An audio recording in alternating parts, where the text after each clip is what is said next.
Welcome, everyone, to Music Junkies, a podcast about people sharing extraordinary stories about how music has impacted their lives.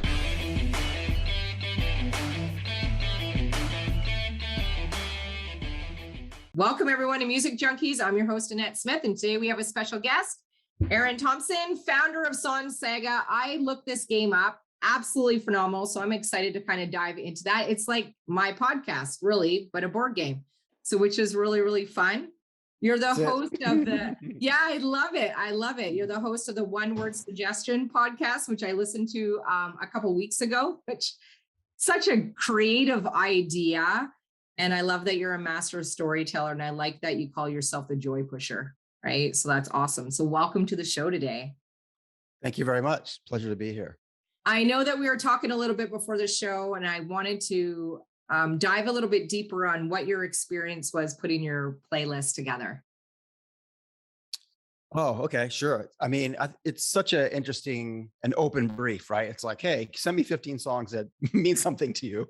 And, for me, music is, has been such a big, forgive the pun, instrumental part of my life that it's, every song that I hear in some way is attached to some memory or some moment or has potentially some personal significance to me. So, picking 15 felt like a real challenge. And of course, as soon as I wrote 15 down, I was like, oh man, what about this one? Oh, what about this one? I feel like I could have written 50 or 100 really easily and we could talk for, a whole day. But this was the first 15. I didn't do an edit. I just, this is what came out of me in the moment that I took time to sit down and do it. And this is where I landed. And interestingly, reflecting on it now, there's a lot of them that are from my childhood, right? Which I think is interesting. So yeah, that is really interesting. And sometimes a song can lead to another song that leads you down to another song. And then I feel like then you just get really derailed and then you don't even know what. Now you're just listening to music and drinking wine, like you don't. yeah. I listened to one episode of yours, and the guest was like, "Oh yeah, and my next song is another Stone Temple Pilots song." And I was like, "Man, this guy he listens to Stone Temple Pilots a lot." Yeah, he sure did. So we're gonna start with your first song. I absolutely love this band. First time anybody's actually had AC/DC. Out of 70 podcasts that I've did, which blows me away. So love this song.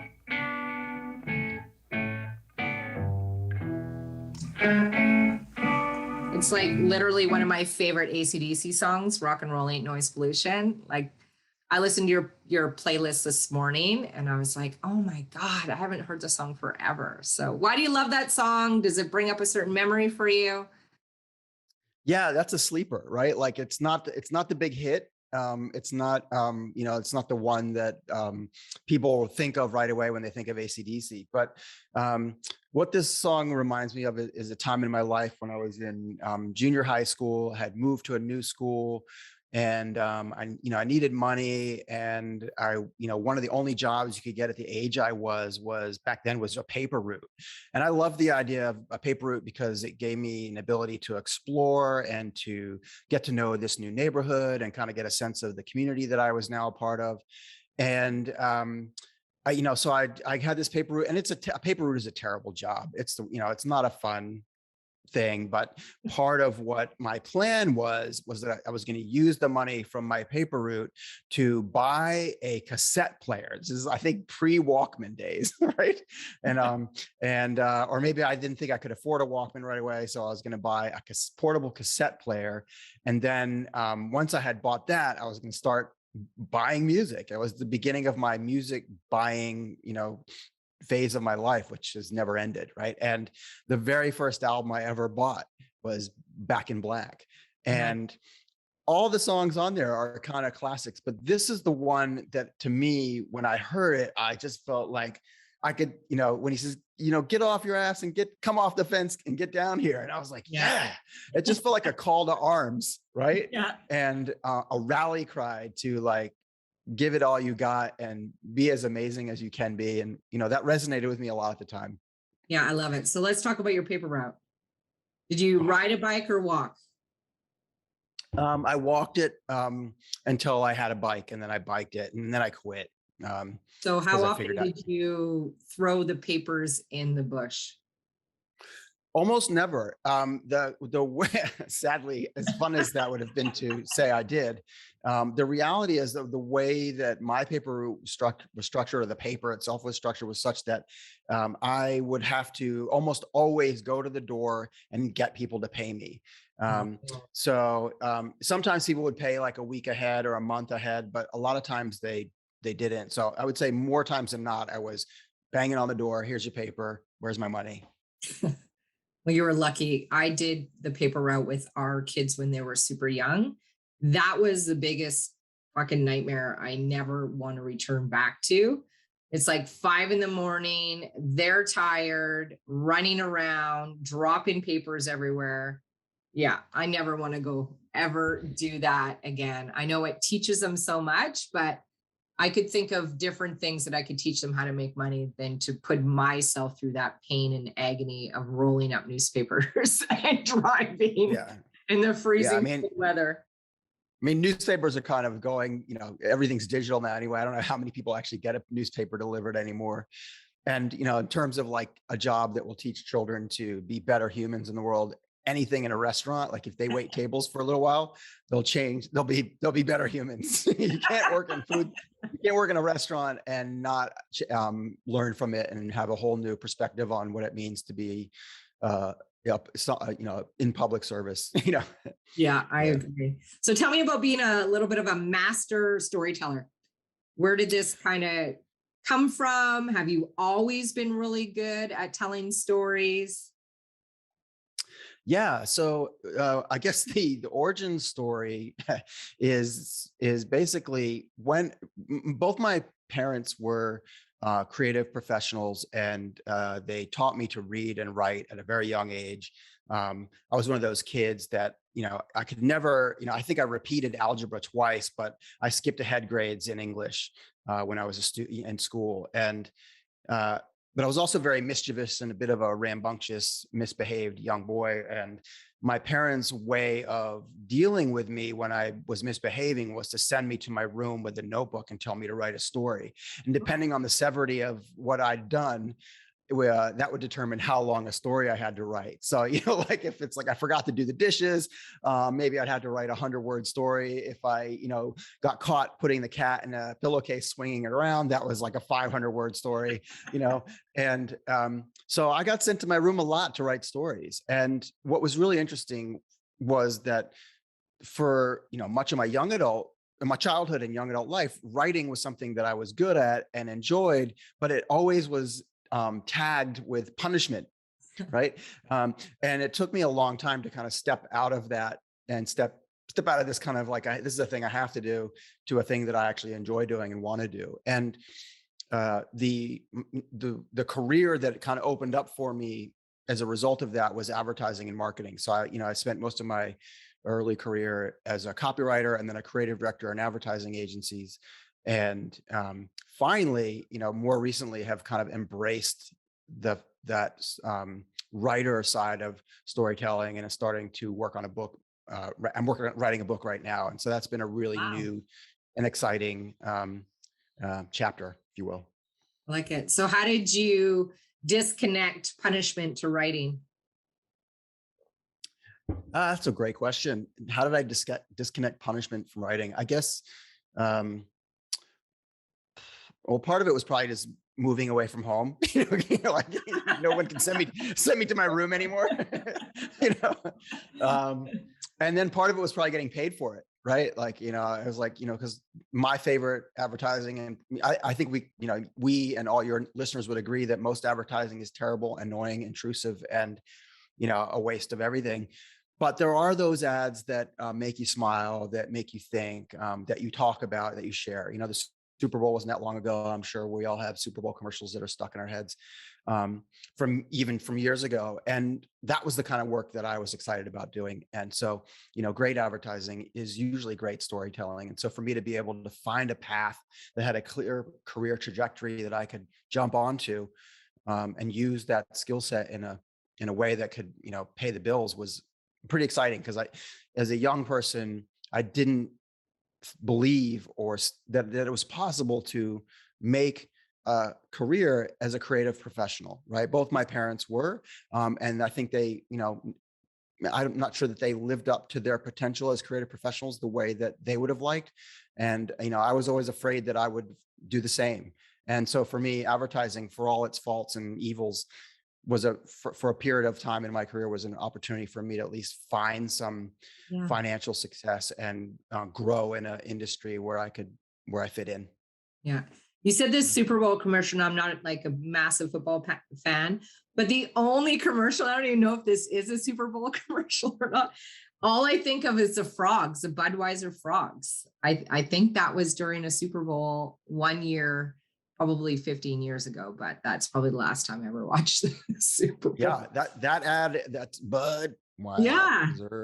That was more than 15 years ago. That was done by an agency called Goodby Silverstein and Partners in San Francisco. And I'm going to guess that was more like 23, 24 years ago. Wow. But it's a classic. And that's what I mean. A great story or a great idea can stick with you. And that's what I fell in love with when I kind of began my career in advertising. I love it. Right. Next song. You ready? Yeah.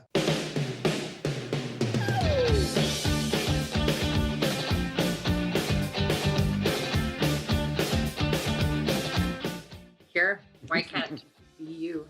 I love that. It's so upbeat. Your playlist is so upbeat. I absolutely love it. Oh, thanks. The Cure, Kiss Me tour. Yeah. So the funny story here was, myself and a bunch of friends in college were all big Cure fans.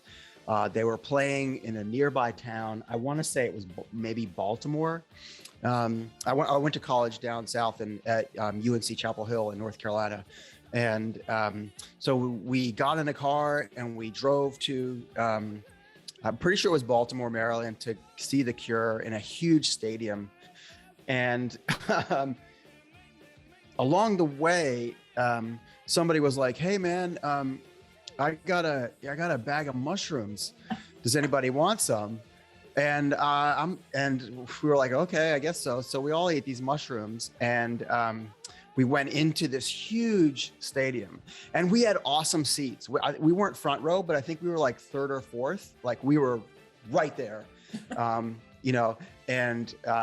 fantastic seats, almost better than front row, because sometimes front row you're literally kind of like looking straight up, and we were just far back enough that we could see everything. And the fungus kicked in, and the visuals for that show were not very sophisticated. They were basically, at least what I remember, was the cover art for that album was giant kind of orangey lips, right? And the video background behind the stage were these big giant orange lips that were just making like kissy faces, over and over and over, kind of on this long loop. And the shrooms kicked in, and we were all like, "Oh, look at these, lips. It's too much. We couldn't handle it." And I remember like going, "We need to move back." And everyone's like, "What?" I'm like, "We can't, we're too close, man. We're too close." And we kept moving back and trading seats with people who were like psyched to like upgrade. Hey, do you want to trade seats? And we just kind of kept moving our way back. And finally I was like, "Dude," and we went, we went around and back, and we went all the way to the very furthest back part of this stadium where nobody was sitting. And we're up in the nosebleeds. We're literally as far away from the stage as we could get. All of us just up there like wigging out, going, "Woo!" singing and dancing, and finally feeling safe. Like we were far enough away from these giant lips that were threatening to swallow us up. I love it. That's Yeah. So tell me about being a joy pusher. What does that mean? What does that term mean? Yeah, so Joy Pusher came about. So I guess I think it's probably helpful or important, or at the very least interesting, for anyone to kind of at different points in their life or their career kind of step back and reflect and look at, like, for lack of a better term, what their personal brand is, what they stand for, what they believe, purpose, any of those kinds of things. And I was doing that a few years ago, this is kind of coincides with my transition out of advertising and into other things. And I was trying to figure out, like, I've had all these different types or phases of jobs and careers and things I've been involved with. And I was really having a hard time kind of connecting the dots, like, from advertising to a fintech, to a comedy school, to a corporate training business. I've done all these interesting things. And, here I was trying to go, how do they connect? Right. And it was actually my wife who said, the through line of all the things that you've jumped into has been bringing joy to other people, right? Whether that's, even the advertising, which I said a lot of people hate, right? My goal with advertising, the work I always did, was to make it funny and entertaining and memorable and cool and interesting, and, the Budweiser frogs brought you a little bit of joy, that was 24 years ago. So, and they're still bringing a smile to your face. So for me, that was, okay, I can see that, I can make that argument. And then I started a comedy school called Laugh Masters Academy. And obviously, laughter and joy go hand in hand. I started a corporate training business called Power Prov, which uses the fundamental philosophies of improvisation and transplants them from the stage into a corporate environment so that teams can communicate and collaborate and innovate better. And that obviously makes your work a more joyful place. Yeah. Even the fintech I started, which was sort of, in Australia, we call it superannuation, but it's sort of like what a hybrid of a 401k meets social security product. It's a retirement investment vehicle, which everyone who knows me was like, dude, what are you doing? But again, if having more money brings you any amount of joy, so when she pointed this out to me, I was like, okay, I get that. I believe that that's true. And she said, you're like a drug dealer who's slinging joy everywhere you go. We were like, the joy pusher. And that moniker stuck. And I kind of just embraced it. And, the idea with it was, I'll try this on, see if it fits and feels right. And my favorite thing about it is really that when I'm not feeling joyful, when I'm feeling disgruntled and cranky and grumpy or frustrated, I'd be like, oh shit, I'm the joy pusher. I'm the only one who can pull myself out of this. Find a way, man. Like, you got to write it on your mirror. Write it on the mirror in the morning. Yeah, that's right. Yeah. No, I love it. I love it. I love the concept of it too. Oh, thanks. Yeah. So yeah. Well, it's working for me for now. That's right. Until we move, maybe like in a year or something, you might be a different kind of pusher, right? Yeah, I might go back to being like the grumpy pusher. Yeah. Next song. Ready? 1, 2, 3, 4. So I've never heard that song before. Very interesting, but it did make me feel like it was like UK/80s pop. That's kind of how it made me feel when I listened to it. Totally. Cybertron. Cybertron is that song. So I had like a breakdancing phase in high school, and I was fully into hip hop and breakdancing. And this song is just one of those songs that every time I hear it, I'm like, woo, getting into it. Like I just can't stop. It makes me want to start popping and locking. And there's a bunch of funny memories around that time. I guess the job I had then was working in at a cafeteria on a college campus where my stepfather was a professor. And, there's a bunch of guys in the kitchen who thought it was hilarious that there was a white guy who could rap and break dance. And, and so I just sort of was adjacent to this culture because I lived in this kind of suburb outside of Philadelphia. But I would go into the cities on weekends with my boombox and, find the guys that were breaking and get in with them and, show them what I could do and try and be competitive.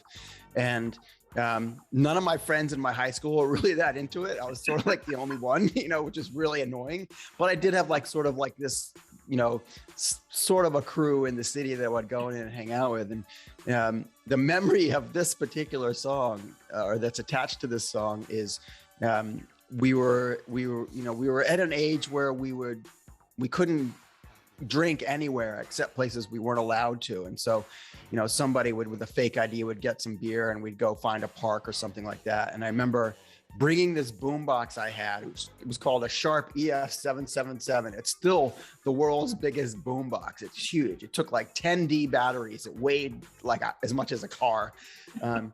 And I remember we were out in this kind of like grassy park, drinking beer, partying, and listening to music on my boombox. And the cops came and running across, like through the woods and across the street and across campus to hide with this song playing on my boombox and just like running to the beat, like I'm getting away. I'm just like feeling so cool, you know, that I was gonna get away from the cops, and there was gonna be a soundtrack for that. What was the hardest move that you had to learn when you were breakdancing? Oh man, the hardest move that I had to learn when I was breakdancing. I mean, the windmill was pretty. Actually, no, I forget what it's called, but when you put your elbow into your stomach and you spin on one hand, Yeah. that's hard. Yeah, that's a tricky one. Still can't do that one. You get lots of bruises on your face from falling or break any bones from trying to do that? I never bruised my face, but I did. I did break my foot, which is hilarious. Yeah, I did. A little bone on the side of on the outside edge of my foot. I cracked it. And the funny thing is, I was in my room practicing on carpet, which is you should never dance on carpet, right? But you know, I was busting some moves in front of the mirror, and I was like, I rolled my foot, and it swole up. And the next day, it was my grandfather's funeral, and I had to wear dress shoes.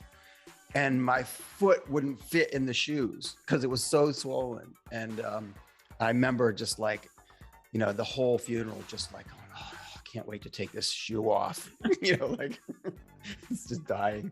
Yeah. But yeah, I broke my foot breakdancing. It's a real sport. It's a real sport. It should be an Olympics. Yeah. That's right. Right. Next song.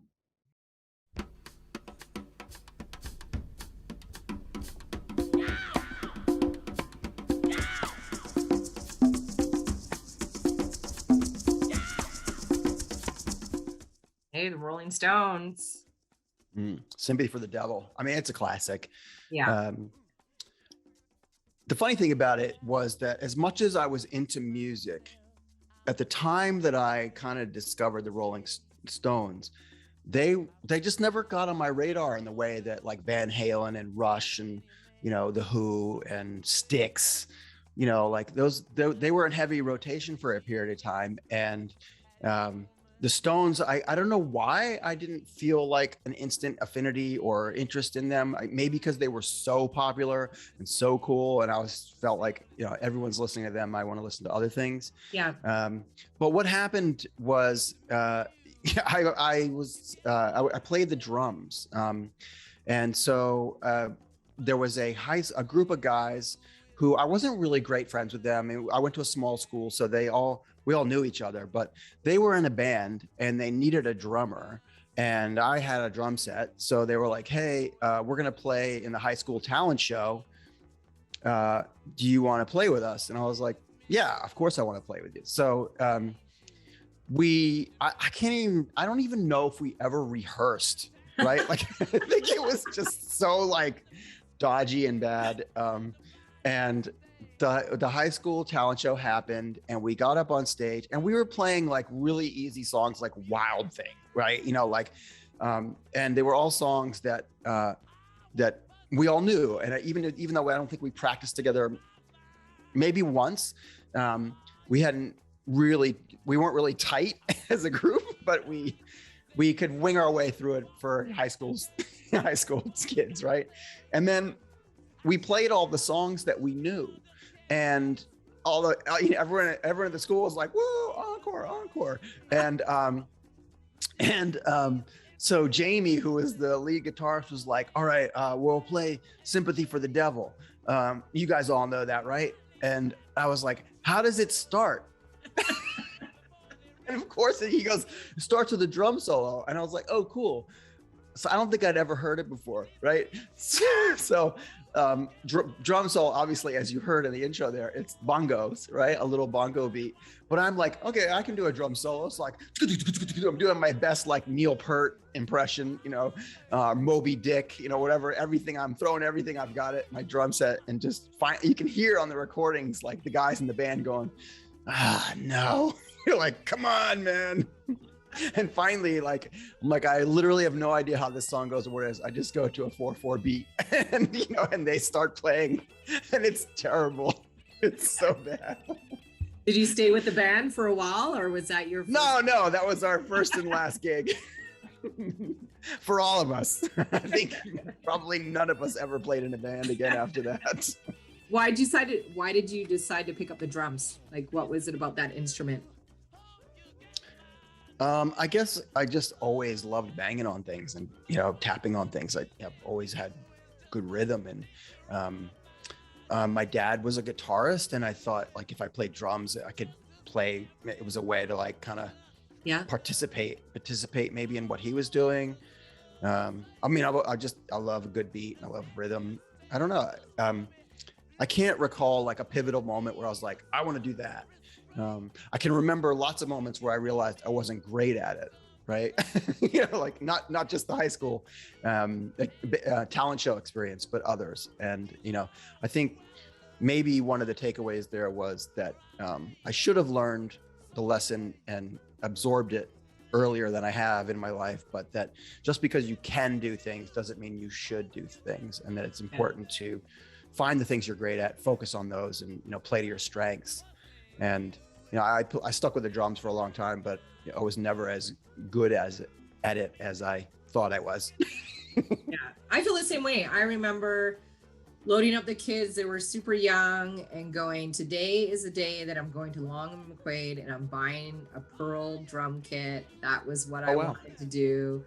I had this small car. I shoving the drums. I didn't care if they were I would have left a kid behind. That is totally what I wanted to do.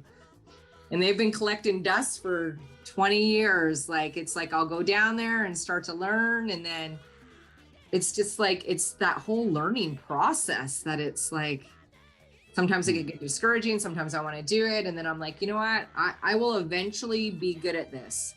Stop giving myself so much pressure and hard time about it. But I can't let them go. I see them and I'm just I can't. No, one day we're going to be good.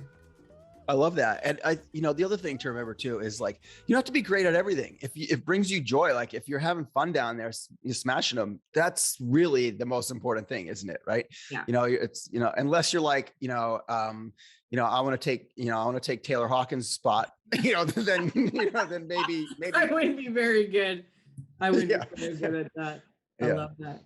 Next song. Again, another trippy song on your playlist. Lovely Day. Again, I haven't heard that song forever. I feel like I listened to that, my parents listened to that song when I was growing up. What I felt like when I heard that. I don't think there's a bad Bill Withers song. He's just one of those timeless legends, and this song, this is my wedding song, right? So I think there's this, it's weird, but I can't remember even exactly how my wife Amy and I chose this song, other than we both love it. It might be just that simple. And I think I remember her making a comment wouldn't it be cool if Bill Withers could play at our wedding? And I'd be like, yeah, that would be cool. I wonder if he's still alive. I wonder what he's doing. I wonder if he's around. So I immediately started trying to figure this out and see he hasn't been around in a while. He's not it's touring. Maybe he would really like the idea of coming to Australia and doing some gigs, and I kind of convinced myself that this might be within the realm of possibility as an awesome surprise. So what I came up with was my dad coming and playing it. And there was two, well, I guess the main story is that on our wedding day, we got married on a beach up in a place called Byron Bay here in Australia. And some friends of ours had arranged a driftwood arbor out on the beach and decorated it. And there was a path out from the bush or the woods that there's a path through the woods that came out, opened up onto the beach. And all of us were standing on the beach waiting for Amy to come out of the bushes and walk down the sand aisle. And my dad had his guitar and he was playing music, just kind of like background music, entertaining everybody while we wait for the bride to come down. And instead of, dun, dun, dun, dun, dun, dun, dun, my dad played Lovely Day and had everybody at the wedding sing it. So all our friends were singing this song as I got to watch my wife walk down the aisle towards me. And it was just like this surreal, beautiful, incredible moment where everyone was just like participating in the joy of music and the joy of the day and the joy of our union. It's just a really, really special memory and a really special moment. That's amazing. So speaking of your wife, I honestly feel like you and my husband would get along really well. And I think me and your wife would get along really well. And one of the reasons is because I checked out your blog. So my husband calls my little things Annette-isms. And it sounds like your wife has a lot of words that she makes up that means different things as well. So my husband actually wants to write a book because he keeps it in his phone and he's like, oh, there's another Annette-ism and we'll just like write this down. So when we have some people over and obviously they don't know about my Annette-isms, he gets to share those things. He does it with 3 or 4 people. You kind of share it to the world, which I absolutely love. I think it's hilarious. I wanted to ask you the top 3 funniest ones that you were just like, are you kidding, Amy? Is this like really what you're saying right now? Oh man. Well, yeah, for everyone listening, what you're talking about is a website that we set up called Tish My Wife Says, right? So it's shit backwards, Tish My Wife Says .com. And man, to pick 3 is an impossible task. Like it's just, I can't do it. Although, I mean, if I could probably look on the website and pick some out. The one that finally I was like, okay, that's it. I'm doing something about this was, my frees are toasting cold.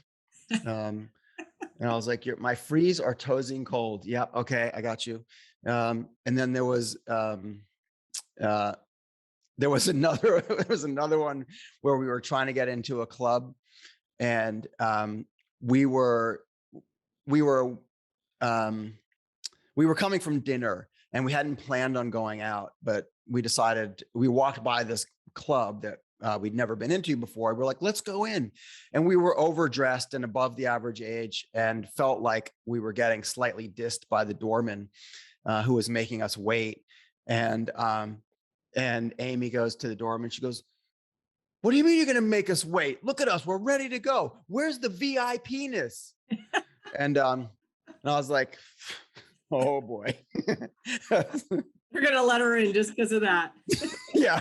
They're like, okay, come on. Yeah, it's true. If you can make someone laugh, they change their opinion of you. Yeah, no, so that's 2. I love them. If you have another one, that'd be awesome. But I just died laughing because I felt like Tyler was the only person out there that had a wife that, doesn't say things correctly, but he gets it. But then he's just like, I got to save this shit. This is gold. We're going to write a book one day. Yeah. Well, maybe we can collaborate, or you can be, if you want to put them in touch, you can be a guest. We can have a guest post. That'd be hilarious. That'd be so funny. Have you got a classic? Is there one that he never lets you forget?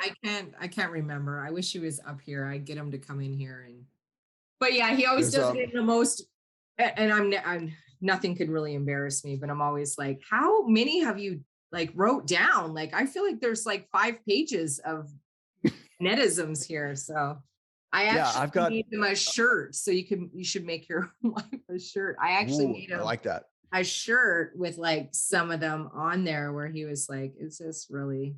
So I made him wear it. I'm like, if you're going to talk about it, you may as well wear it too. I like that. Yeah. I'll just pull it up. There's a classic. This one is one of my favorites. This is her. We were at a restaurant, like one of those kind of like a one of those restaurants where like the food is like foams and bubbles and like, it's like art, what I'm Yeah. talking about? Yeah. Fancy. And we were eating something and she goes, "This is like eating Grimace's sperm." Yeah. Right. It was like a cat, like a bubbles, and I was like, molecular gastronomy isn't to everyone's taste, but how does she know? So yeah. Anyway, there's gold on there. And yeah, I feel your partner's sympathy. Like I think I've got posts scheduled for the next 12 months. Like it's just a never ending supply. And obviously she's a good sport about it. Very much. In fact, she loves it because like she uses them to cheer herself up. And sometimes I'll hear her in another room laughing and I'm like, "What is so funny?" And I'll go in and she's reading the website. I'm like, "You're laughing at yourself?" Like, she's like, "Yeah, it's hilarious." So yeah, she cracks herself up. She's got a great sense of humor. I love it. All right, next song.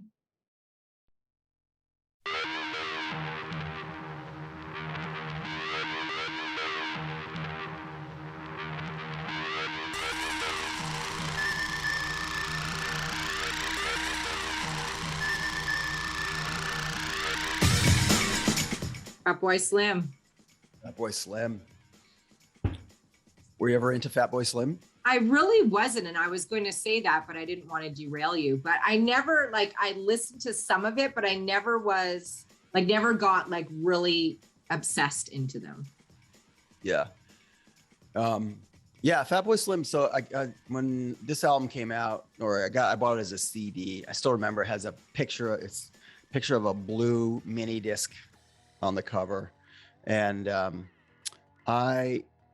was at a time when I was living in San Francisco, and I was like regular trips to the music store. I was buying music all the time, always trying to find new interesting things, and I stumbled across this CD and I didn't know what it was. I didn't know anything about it. I thought the cover was cool. I thought the name was cool. And I was just curious and I was like, all right, I'm gonna see what this is about. And I just never had heard anything quite like it. It felt like a mashup of some of the great stuff that was happening with sampling, some of the interesting stuff that was happening with tech and grunge, techno and grunge. And it just felt like he was creating a new genre. Yeah. And I just was like, okay, I love firsts, right? And I was like, This is a first. This is the beginning of something interesting, something new. I don't know who else is going to follow in the footsteps, if anyone can. And what I loved was that I felt like I discovered him, right? I was like, and then I remember I had two roommates at the time. And I was like, guys, listen. And they were like, holy smokes, what is this? And, and then we all took it to our work and all our friends at work were listening to it. And I feel like in some small way, like I became like a personal envoy of like Fatboy Slim. And I was like, everyone has to listen to this, and then obviously fast forward and, he became, a massive success. And this is not something I go back and listen to. In fact, when I was putting this list together for you, I went back and listened to it. And it doesn't resonate with me the same way that it did then. But I appreciate that moment in the time, and I appreciate the craftsmanship and the consideration that he put into creating something new for us to listen to. Yeah. Do you remember your first concert? Yes. Who was it? My first concert was Grandmaster Flash and the Sugar Hill Gang. Oh, really? Grandmaster Flash and the Furious Five and the Sugar Hill Gang. Yeah. And this is a funny story. So again, this goes back to like high school, totally into hip hop and breakdancing. I used to listen to the kind of the urban station in Philly, which was called WDAS FM. And WDAS had special Saturday sessions with a DJ called DJ Red Alert, who became quite famous in the hip hop community. And they were doing one of those call in and try and win tickets to Grandmaster Flash and the Furious Five concert. And I told like my girlfriend and my girlfriend's friends, and I told everyone call in, try and win tickets. And I was calling. And I don't even think a lot of them even knew what they were doing. They were just helping me. And my girlfriend's best friend, her name was Kenna.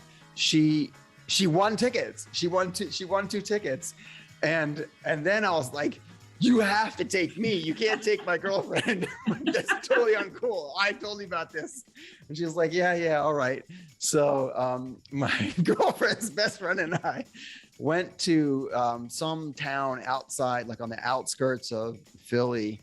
And we show up and we are the only 2 white people there. And which didn't bother me at all, but I was very like observable. And I think it bothered other people. Right. Because they were like, but they were, my general takeaway from that experience was that everybody was so flabbergasted and surprised to see us that they almost didn't know how to react because we were so out of place at that moment in time and in history. And I knew all the words, right? I had the moves, and people were like, "Who is this white boy?"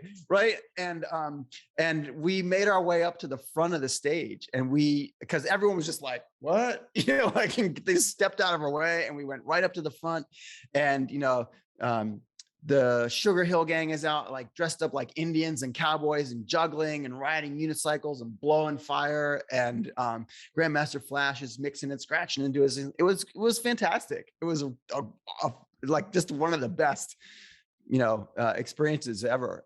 And no one gave us any shit. So it was a win all around.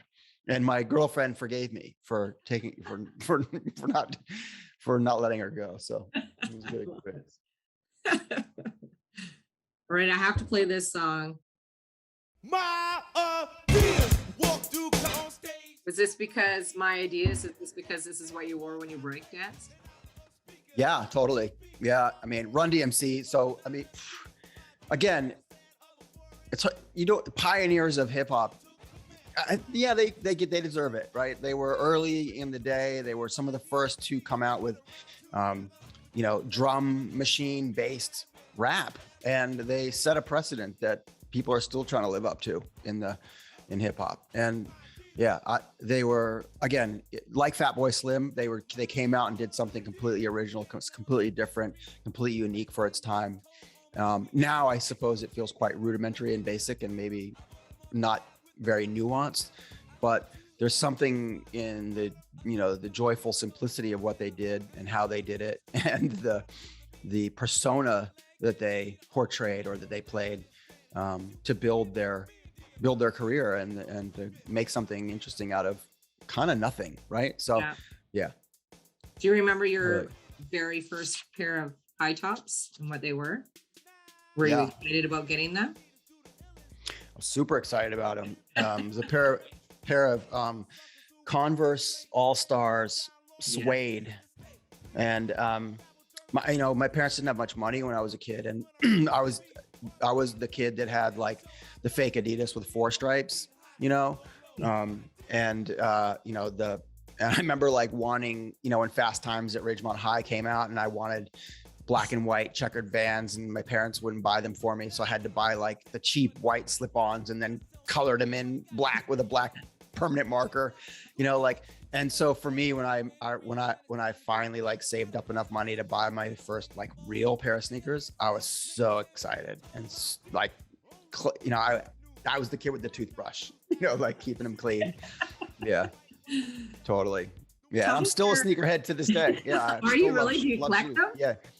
I don't collect them like I used to. It's a dangerous and nowadays expensive hobby. But I went through a phase where I was really, really into it and paid a lot of attention to it. I have a friend that is obsessed with runners, and he collects them. And like he has these little boxes. I feel like he even has like humidifiers in there. And, we just got the little while ago, I think there were Jordans that literally do up, like they're from Back to the Future. They literally do up for you. And so, he absolutely loves shoes, right? Yeah, those are the Nike Air Mags. That's what those are. Yeah. Tell me a little bit about Song Saga and where that came from, and how did you come up with that idea? What was the inspiration there? Sure. So Song Saga is a music and memory game that gets people sharing the stories and soundtrack of their lives. And really, it's a card-based game. So if someone has described it as Cards Against Humanity meets Desert Island Discs. If you've heard of Desert Island Discs, it's a famous BBC radio program. And the the basic gist of the game is that there's cards in the box that are designed to spark a memory of the moments and music that matter to you, which is why I think this podcast is so interesting, because it does a very similar thing. And then gets people sharing those stories and playing the song that goes with them. And then people vote on whose song and story set was the best. And that's how you win. And then also included in the box are gold card awards, which you can use to give each other points. And those are based on things that have happened at the Grammys or the MTV Music Awards. So it's really, some people, play it competitively. When we were testing the game, people in Australia were like, "Oh, that's really cool. How do I play?" And then we took it to America to test it, and people were like, "Oh, that's really cool. How do I win?" And so that was quite a cultural moment for us to observe. And but what we found is that when people play the game, really what it devolves into is just a wonderful shared experience of connecting, of joyful connection and recollection through the power of music, and remember, and using music as a mnemonic device to spark memories of the interesting lives that we've had, or the moments that we think are interesting to us and potentially shareable and interesting to others. And I think one of my favorite things about it is that it surfaces those stories that you might not otherwise just randomly tell someone, right? And we routinely hear from people who play Song Saga, like the other day, someone said to me, "I learned more about my husband in one night of playing Song Saga than in all the years we've been married," right? I was like, wow, that's awesome, right? If we can really get people opening up and sharing that way, it's super cool. And the origin story, to answer the other part of your question, was there was a moment in time, 20 years ago, Steve Jobs came out and he held up the very first iPod, and he was like, 20,000 songs in your pocket, right? And the whole world was like, whoa, 20,000 songs in your pocket. That's crazy, right? Well, fast forward to today, and anyone with a phone has all the songs in their pocket, right? If you got Spotify, Apple Music, Amazon, Deezer, whatever music app you use, you probably got 50, 60 million songs in there. And we all have 50 or 60 million songs. So all of a sudden, access to music, the music library, we all have the same one, right? Even if we only choose to listen to a tiny part of it. So for me, this was really interesting. And I had been thinking about, like, how might you gamify that, right? How could you play that up, make that interesting and playable in a way that's interesting and unique? So I had this was going on in the back of my mind. At the same time, because COVID times and everyone's spending way more time at home, kind of not going out as much, my wife and I are constantly having dance parties for two, and we invented this game where we would try and like out DJ each other. Like, "Oh, I know a great song," and like she would be like, "I know the perfect next song." And then if we agreed, she would get to play another song, but if we disagreed, I would get to turn. And we kind of made all these rules, and somewhere there is a Google Doc of all the rules we made while we were trying to create this game for ourselves. And so that was happening. And then where it all clicked into place was we went over to a friend's house for dinner. And after dinner, we were sitting around drinking a glass of wine, and it happened to be the anniversary of my father-in-law's passing. And my wife said, "Hey guys, do you mind if I play a song in kind of honor of my dad?" And we're like, "No, of course not. Go for it." So she plays "Here Comes the Sun" by the Beatles, doo-doo-doo-doo, and tells us this beautiful story about how when she was in high school, she would come home after high school and go out to the wood shop. Her dad was a builder, and he kept his stereo and records in the wood shop so he could blast the music loud without bothering her mom in the main house. And she would come home after school, and they would listen to records together and dance around in the sawdust. And this was a big part of how she connected with her dad. And we're like, "Oh, what a great story. What a great moment. What a great memory." And as we were all kind of basking in that, one of our other friends was like, well, you know, I have a story and a song that about my dad. And they told this other story. And then we all kind of went around the circle and did that. And then we were like, that was incredible. I never heard this before. I didn't know this about you. Let's do it again, but pick another topic. And so we did that. And then on the way home from that dinner, I was like, this is the game. This is how we do it. And that's the origin story. And it really, from that night to a prototype took a month. Wow. And then from the prototype to market took a year. Crazy. Yeah. What a great story. I feel like that is kind of the similar with how Music Junkies came into play, right? I was, my job is a financial advisor. So I wanted to create some more creativity in my life. And I love music. I always have. I'm like, can't beat me on Name That Tune. Like, I know so much music, and I'm trying to find, like, how can I utilize this? And we were sitting there, me and my husband, throwing the phone back and forth, playing a song, saying a memory, playing a song. And I'm like, well, this would be like a really cool podcast, just like out of people's playlists. He's like, well, let's go in the office and do it right now. I'm like, what? Like, I don't even know what I'm doing. I don't have questions. I don't have anything. Mm-hmm. So literally our first episode, I'm like turning this way, reading a question from the internet that I found and going back. And it was just like every single person I asked are like, absolutely. And so I love your game. I love that, because I have learned, like you said, I've learned more about people that I've known from 20 years in literally 45 minutes. And then I've did couples before where they're like, oh, I didn't know that you like Hey June because of this, because I like it because of this reason. And It's so crazy. Like, I love it. It's just got me back into that whole creative realm again. And it's just inspired me to just, relive and be excited again. Right. So that's so cool. And I love that your husband was like, let's do it. Like, take an action step, like move it forward and make something happen. And now look at you. Would you say you're 79 episodes in? Yeah. 79. It's yeah. crazy. Wow. That's great. Hey, well, we should give a copy of Song Saga away to your listeners. Yes, how about that? I would love that. That'd be awesome. Can you sign it too? If you want, I can unwrap it and sign it. Yeah. Yeah. That'd be awesome. We've got a page on our website where anyone listening can go and enter. It's just song-saga.com/podcast. And if they put Music Junkies in there, we'll add them to the list. Okay. I'd love that. Okay. I love this artist.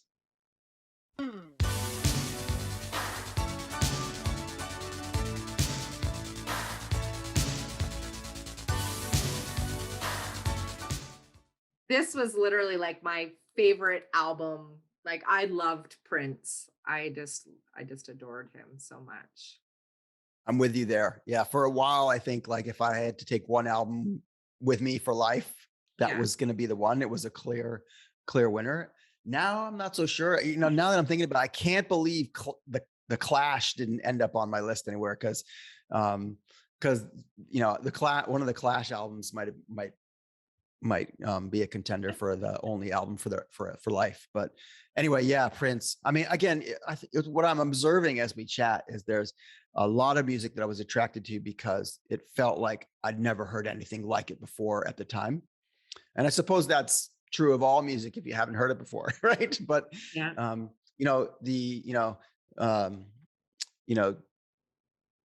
Prince was his own man, and he was a unique and very talented and special person.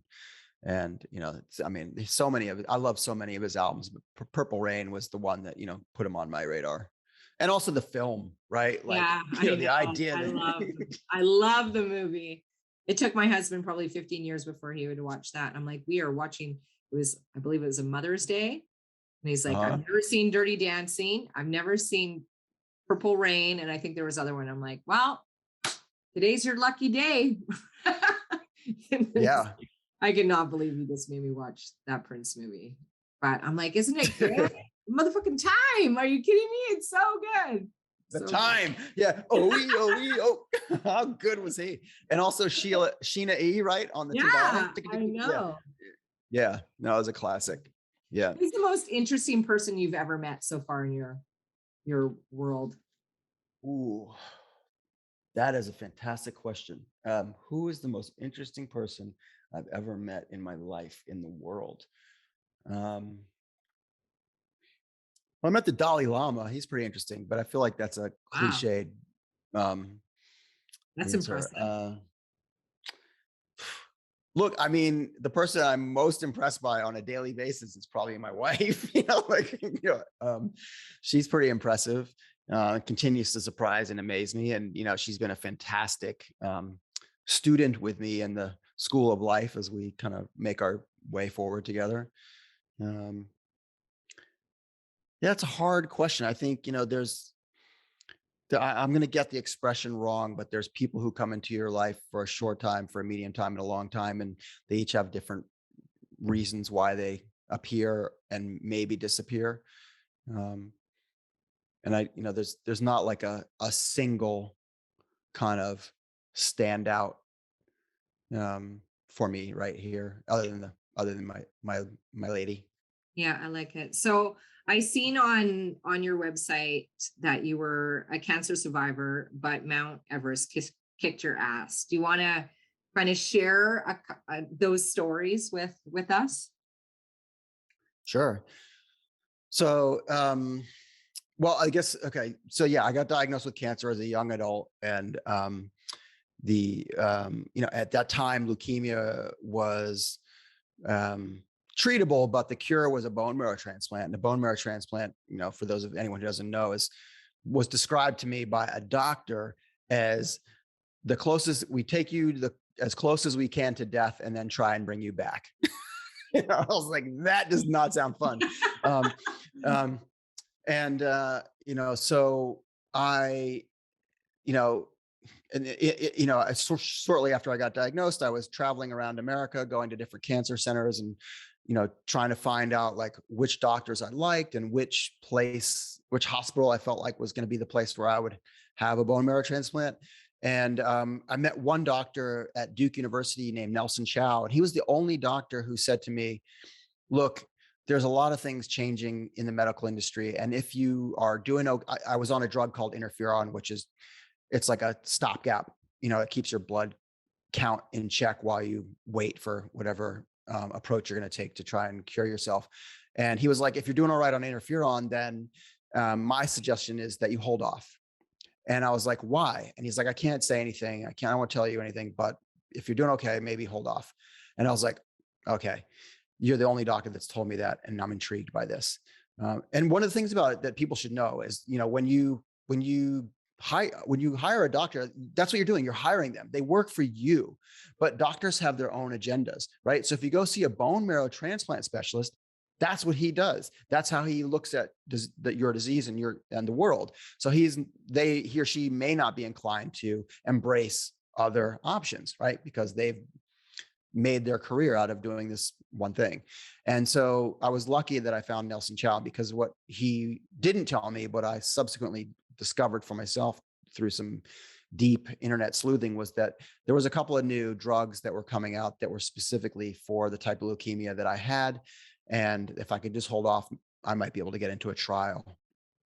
I never did get into a drug trial, but the drug at the time it was called STI 571. Then it became known as Gleevec, and that was basically became FDA approved, and I was able to get on that, and it saved my life.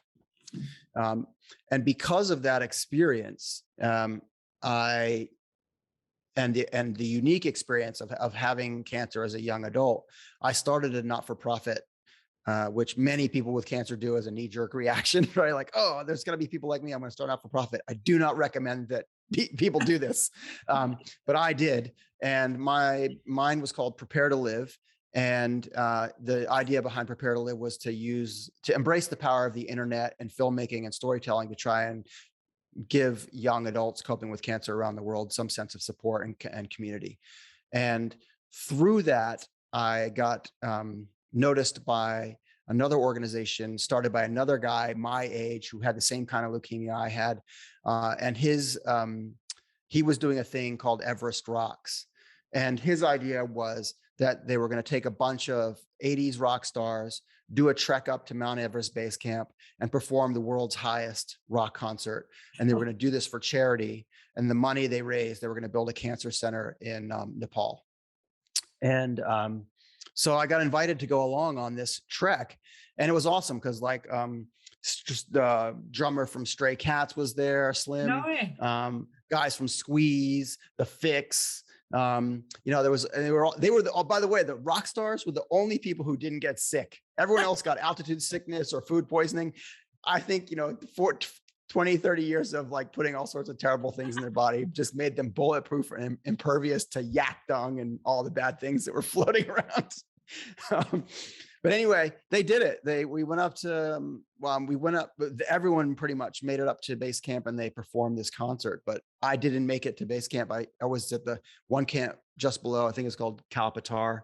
And I had altitude poisoning and I was puking and shitting and it was terrible. So I was close, but I didn't make it all the way up. Wow, that's an amazing story. I love it. Thank you so much for sharing. I appreciate that. I wanted to tell her, I know that I was like calling his name, but I didn't tell my husband. Eran actually does Amy-isms, right? Oh, so for his wife. So okay. I thought that maybe you could just read a few. And maybe you guys could collaborate and write a book together. So I'll apologize right now. I struggle to get through these sometimes. I can't even, it just brings up so many memories of stuff that she has said in the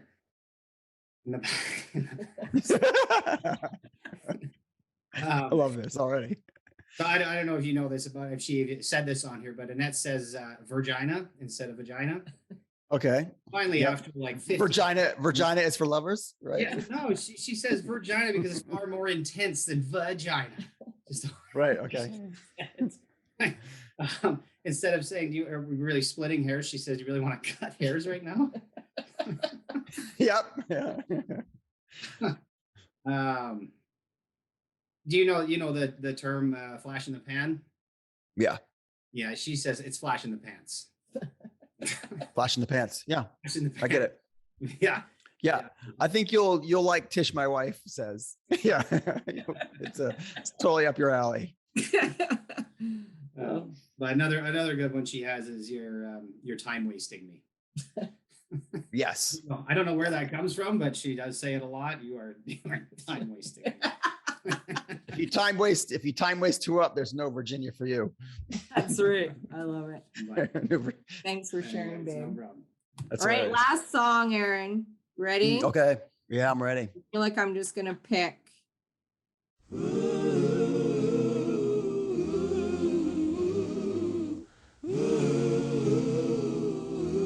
Little Stevie Wonder. Stevie. Yeah, Love's in Need of Love Today. Good song.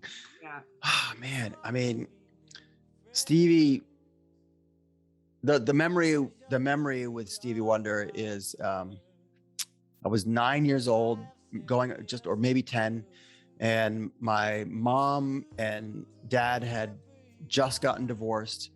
My mom had gone right when my parents got divorced. My mom told me my mom and dad sat me down and my mom said, I'm moving to Mexico, and do you want to come to Mexico with me, or do you want to stay here with your dad?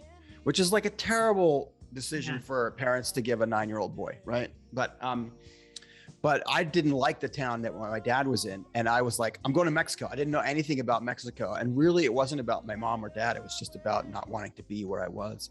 And so I went to Mexico with my mom and the man who my mom eventually married, my stepfather. And and in the house that we lived in Mexico, there was like a upstairs loft area that my mom was an artist and or is an artist, and she had a stereo in there and she would listen to music and make art. And I sort of wasn't really allowed to go in there. It was sort of like her sacred space where she would create. But every once in a while I would kind of sneak in and she would listen to Stevie Wonder. And I just remember, 9 years old hearing Stevie Wonder and being like, what even is this? And just really kind of falling in love with it, but also loving how much my mom loved it, right? Seeing her dance around and be happy and singing along was not a way that I got to see my mom very often. And so I think those two things together just really locked in for me, like, okay, there's something special about this music, right? And, I challenge anyone to find a bad song on any Stevie Wonder album, but this particular song I chose, not because it's a specific favorite, but because I think the message is as important now, if not more important now than when it was written, and when it was recorded. It's such and probably a lovely way to kind of finish this show together is just the message of, where the world's at, where the humans are at, and what we need to be thinking about, and the priorities that we make in our own lives, and the impact our choices have are super important right now. So I think there's a good message in there for everybody. Yeah, and I was going to ask you to leave the audience with some words of wisdom. I think maybe I just did. I felt like that too. You did, absolutely, 1,000%. I do want my audience to know where to find you, where to stalk you, right? Give us all your social media information, websites, phone number, height, weight, everything that you can think of. Okay, I'm a Gemini. No, look, the best place to find everything is my personal website, which is eranthomson.com, ERAN, Thomson without a P. We call it a dry Thomson. So eranthomson.com. If you want to look up Amyisms, they're at tishmywifesays.com. And if you're interested in Song Saga, it's song-saga.com. And that'll probably work for everybody. Yeah. And also, if you want to try and win a free copy of Song Saga, then it's song-saga.com/podcast, and just enter in Music Junkies, and we'll keep track of it there and try and send somebody a game. I love it. Thank you so much for being on the show today. So much fun with you. Tons of energy. Absolutely loved your playlist. Loved your stories. Thank you again so much. My pleasure, Annette. It's been really fun doing this with you, and nice to take a trip down memory lane. And I look forward to listening to more episodes soon.